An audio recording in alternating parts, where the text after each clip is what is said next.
ባይሆን ማይልስ ሌዊስ ስኬሊ ወደ መጨረሻዎቹ ወራት አካባቢ ከዙቢሜንዲ ይልቅ ለአርሰናል ለመጨረሻው የዋንጫ አሸናፊነት ፑሽ አንድ ኃይል ሆኖ ነበር። ሲሰለፍ የበለጠ እድል ሲያገኝ ነበር። በቻምፒየንስ ሊግ የመጨረሻዎቹ ወሳኝ ጨዋታዎች ላይ ሁሉ ሳይቀር በመጨረሻዎቹ ወራት የሁለቱ ፐርፎርማንስ ንጽጽር ውስጥ ከገባን የማይልስ ሌዊስ ስኬሊ የተሻለ ነው በመጨረሻዎቹ ወራት። የዙቢሜንዲ ግን ኦኬ የመጀመሪያው ሲዝን ነው፣ የፕሪሚየር ሊግ ፊዚካሊቲ ፈትኖት በመጨረሻ መዳከም አሳይቷል በሚል አንዳንዶች ለዘንድሮ ለሚመጣው የውድድር ዘመንም እንደዚሁ ይህ ተጫዋች እንዲሁ ተዳክሞ ሊቀጥል ይችላሉ እያሉ በኮንሲስተንሲው ማለት በወጥነቱ ላይ ጥያቄ ሲያነሱ ነበር። አይ ቲንክ ሚኬል አርቴታንም ይሄ ነገር ሳያሳስበው አልቀር። በአንድም በሁለትም በሶስትም በርከት ባሉ ምክንያቶች አማካይ ክፍሉ ላይ ሁነኛ ተጫዋች መቀላቀል እንዳለበት አርሰናል አሰልጣኙም አምኗል ሲባልም የቆየ ነው። በብዙ ትንተናዎች ስናነሳው ነበር። ተንከባላዩ ድካምም ተጫዋቾችን ለሚቀጥለው የውድድር ዘመን እንደገና ባደረ ድካም እንዳይጎዳቸውና አርሰናል መስኮቱ ከተዘጋ በኋላ ችግር ውስጥ እንዳይገባ እንደዚህ ባለ መጠናከር መምጣት ስለነበረበት ብሩኖ ጊማሬሽን ቀላቀል።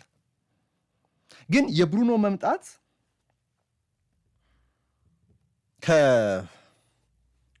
ከማያስተማምነው ዙቢሜንዲ ጋር ብናነጻጽረው አንድ ነገር ፍንትው ብሎ ይታየናል።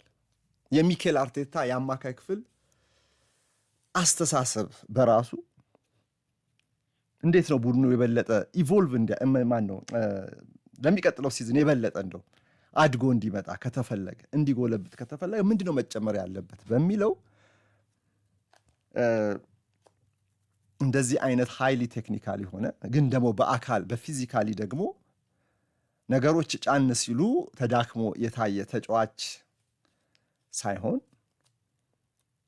ፊዚካል ብቃቱ ላይም እንደዚሁ ተፈትኖ ነጥሮ የወጣ ፊዚካሊ ጠንካራ የሆነ ከዙቢሜንዲ የበለጠ ዳይናሚክ ተጫዋች በስብስብ ውስጥ መቀላቀል እንዳለበት አምኗል። ራሱ እዚህ ጋር የአማካይ ክፍል የግንባታ ፎርሙላው በመጠኑም ቢሆን እንደተሻሻለ እዚህ ጋር መረዳት ይኖርብናል። ዙቢሜንዲ ሲመጣ ፊዚካሊ ተማምኖበት አይደለም፣ ቴክኒካሊ ግን በላቀ ደረጃ ላይ ያለ ተጫዋች ስለሆነ አንዱን ድክመት በሌላ ይሸፍነዋል በሚልም ነበር። ግን ፊዚካል በሆኑ ንጽጽሮች ካየን የብሩኖ ቦታ በጣም ከፍ ያለ እና ፕሪሚየር ሊግ እያደር የበለጠ ፊዚካል ተጫዋቾች ለሻምፒዮኖች እንደሚያስፈልጉ ጋርዲዮላን በመጨረሻዎቹ ዓመታት ላይ ተረዳው። አርቴታም እንደዚሁ ከጅምሩም በዚህ ላይ እያሰበ የመጣበት ነው። ግን አሁን ሚድፊልድ ላይ በብሩኖ ጊማሬሽ የመምጣቱ ነገር ያለ ጥርጥር ይሄን አስተሳሰብ የበለጠ ያሳየበት የተገበረበት እንደሆነ ጥርጥር